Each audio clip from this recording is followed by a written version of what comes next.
Imagine dedicating your entire life to, documenting the absolute worst of human nature. Right. You stand up, you point the finger at deep-seated injustices, and you speak this brutal truth without ever flinching. Yeah, and we tend to view people who do that as, like, these untouchable pillars of strength. Exactly, like they are literally made of iron. But what happens when you discover that maintaining that iron posture almost completely destroyed their soul? I mean, it really forces a massive reevaluation of what it actually means to survive a hostile environment. We expect our cultural warriors to be fireproof, essentially. We really do. But ignoring the psychological toll of that vigilance is incredibly dangerous. And today's deep dive is into a text that just totally shatters that illusion of the fireproof warrior. It really does. We are unpacking a truly incredible premise today. It is a lost 1987 manuscript called The Witness and the Flame. Written by Max and Claude. Right, penned by Max and Claude, and it's written from the perspective of James Baldwin at the very end of his life, isolated in the south of France. It is a phenomenal piece of work. It is. Now, just a quick note for you listening before we get too deep.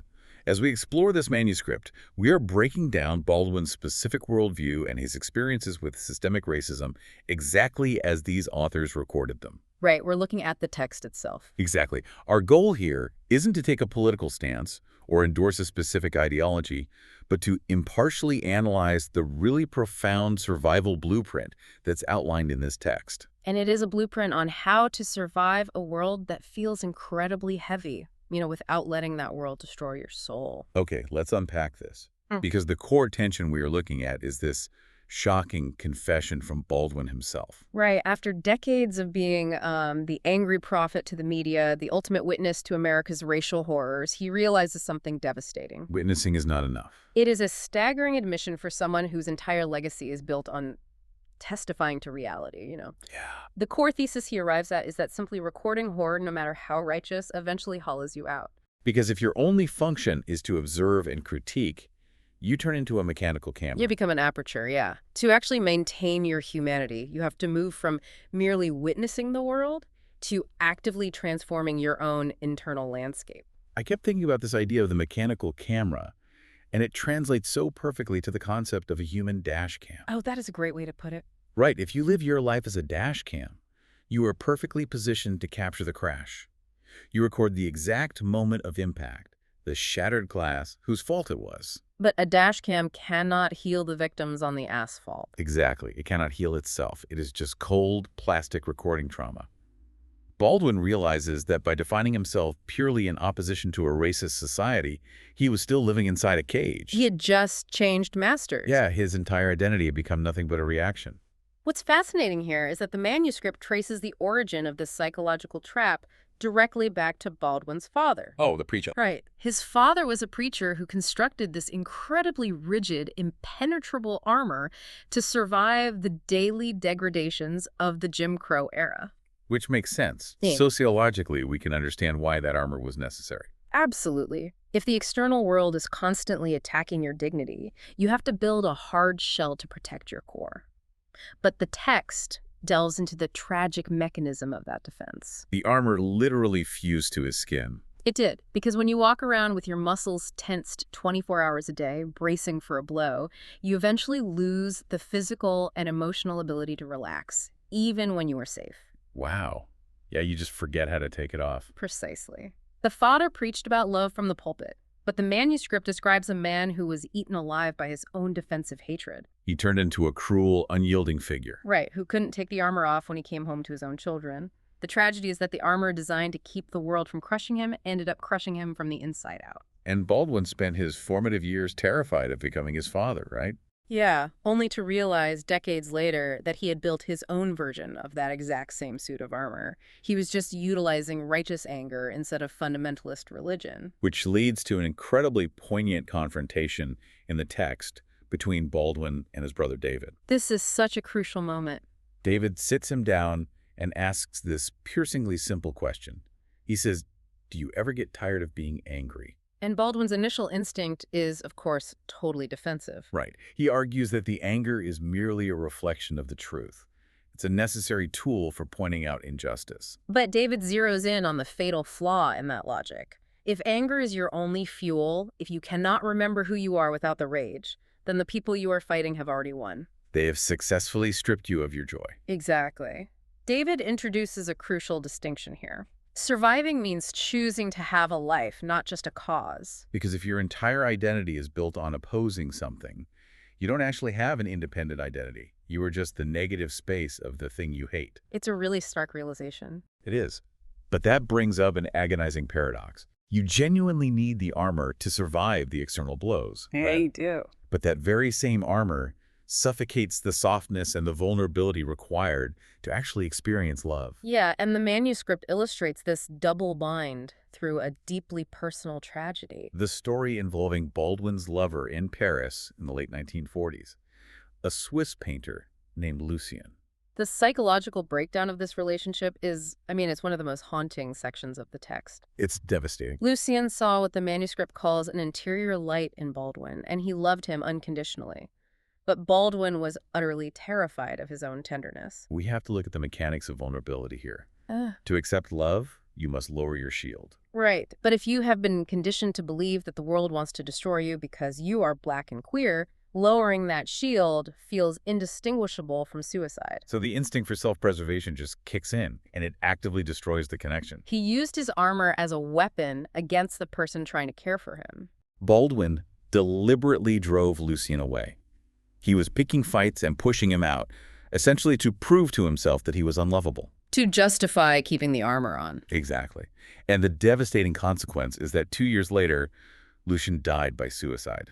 The text shows Baldwin carrying the weight of that guilt for 40 years. Haunted by the realization that the defense mechanisms that protected him from hostile strangers made him entirely incapable of accepting sanctuary.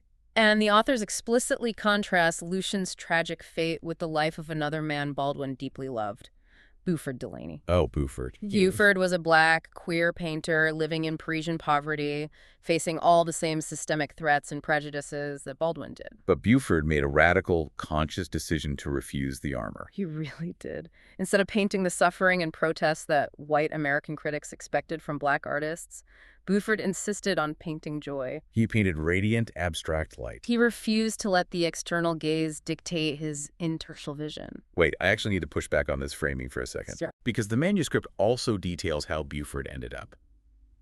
He died in a Parisian psychiatric hospital, impoverished and consumed by madness. Yeah, he did. So if lowering the armor drove Beauford into madness and poverty, and keeping the armor on resulted in Lucien's suicide and Baldwin's emotional isolation, is this just a lose-lose situation?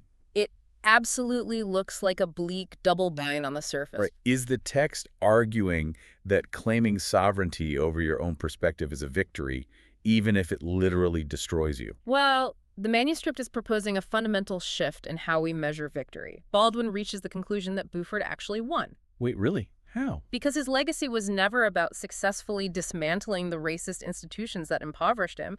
His victory was entirely ontological. Ontological. Yeah. Meaning about his very state of being. Yes. He proved that it is possible to stand in the middle of hell and choose to see beauty. Up until the moment he could no longer hold a paintbrush, he maintained absolute jurisdiction over his own mind. The system extracted his labor, his money, and eventually his sanity, but it never touched his internal freedom. He looked at a broken world and painted light, and that sovereign choice is the triumph. Internal freedom. So if we apply that standard to someone whose external freedom has been literally, physically stripped away, how does that mechanism work? The manuscript explores exactly this by introducing a letter Baldwin receives from a young man named Marcus. Right. Marcus is 23 years old, and he is serving a 15-year prison sentence for a crime he did not commit. It is the ultimate test case for Beauford's philosophy. Marcus is trapped in an environment designed to completely reduce him to a number. And Marcus writes that when he first arrived in prison, he was entirely consumed by rage. He wanted to literally burn the concrete down. Which is an entirely understandable reaction. Of course. But he realizes that rage is a high-octane fuel. It burns incredibly hot, but in a closed container, it just incinerates the engine. The anger was only depleting him, not the prison walls. So he makes a deliberate pivot. He lets go of the all-consuming fury and chooses to become a teacher to the younger inmates. He starts writing inside his cell. Marcus discovers the mechanism of internal escape. The state possesses his physical body, but it can only colonize his mind if he grants them permission. Exactly. Marcus finds freedom inside the cage by claiming the identities of reader, writer, and mentor. If your only narrative about yourself is the story of what was done to you, you remain a captive. By teaching, Marcus is authoring a new reality. And this perfectly segues into Baldwin reevaluating a concept he had previously despised, which is the idea of accommodation. Normally, accommodating a broken or a corrupt system is viewed as capitulation, right? It's seen as selling out or giving up the fight. Yeah, but the manuscript reframes this through a memory from 1957. The man in Alabama. Right. Baldwin meets a black man in Alabama who is raising his children in crushing systemic poverty, and this father tells his kids the classic lie of the American dream. That if they just work hard enough, they can achieve anything. Exactly. But the father knows full well it is a lie. He knows his son will almost certainly end up doing manual labor in the exact same local mill where he works. So he is actively lying to his kids about the reality of the system they live in. He is not preparing them for the fight. On a literal level, yes. But Baldwin suddenly understands the psychological mechanism at play here. Deeper truth. The father is using a sociological lie to deliver a profound, protective psychological truth. By telling his children they have a limitless future, he is installing a foundational belief in their own inherent human worth. He is building a firewall in their minds before the world can tell them they are nothing but machinery. Exactly. The manuscript redefines accommodation not as a cowardly surrender, but as a tactical daily defense. It is the quiet politics of persistence. The mothers cooking meals, the family scraping by, the parents protecting their children's imaginations, they are creating microscopic pockets of dignity right in the cracks of the oppressive structure. So what does this dual reality mean for you, listening to this deep dive? It suggests that fighting the external battle for justice, working to change laws, break cages, and reform systems, is absolutely vital. Highly vital. But fighting the internal battle to keep your soul intact is equally paramount. Because if you successfully dismantle the system, but you've become a rigid, joyless stone in the process, the trauma has still claimed your life. Which brings us to the highly practical question of how one actually maintains that internal soul when the external pressure is constant. And Baldwin's answer lies in a concept he calls the gratuitous. Yes. To illustrate the gratuitous, the manuscript details an interview Baldwin conducts with a young black female journalist. They're having a very dense, serious conversation about the heavy weight of the political struggle. And suddenly, she stops him and asks a question that completely derails his train of thought. Here's where it gets really interesting. Because she asks him, when was the last time you were happy for no reason? And the tragic detail is that he cannot answer her. He genuinely cannot remember. The journalist then tells him that her personal method for surviving the pressure is to simply put on music and dance in her apartment with her friends. She dances until she is sweaty and breathless. And Baldwin is struck by the realization that he had systematically severed the connection to his own body. He viewed physical pleasure, dancing, spontaneous joy as frivolous, irresponsible distractions from the vital work of the struggle. He had internalized a sense of guilt. For any moment, he wasn't actively bracing for the next disaster. The authors use a really specific metaphor here to explain how joy functions in a crisis. The drowning man in the driftwood. Oh, it's a variation of that familiar parable, right? Yeah. A man is drowning in the ocean, praying to God for a miraculous rescue. A piece of driftwood floats by, he ignores it. A boat approaches, he waves it away. A helicopter drops a rope, and he refuses it, waiting for divine intervention. Right. He drowns, goes to heaven, and demands to know why God let him die. And the response is, I sent you driftwood, a boat, and a helicopter. It's a culturally pervasive story. It's usually used to point out human stubbornness, but how does it operate within this specific blueprint for survival? Baldwin uses it to make a structural point about the mechanics of activism.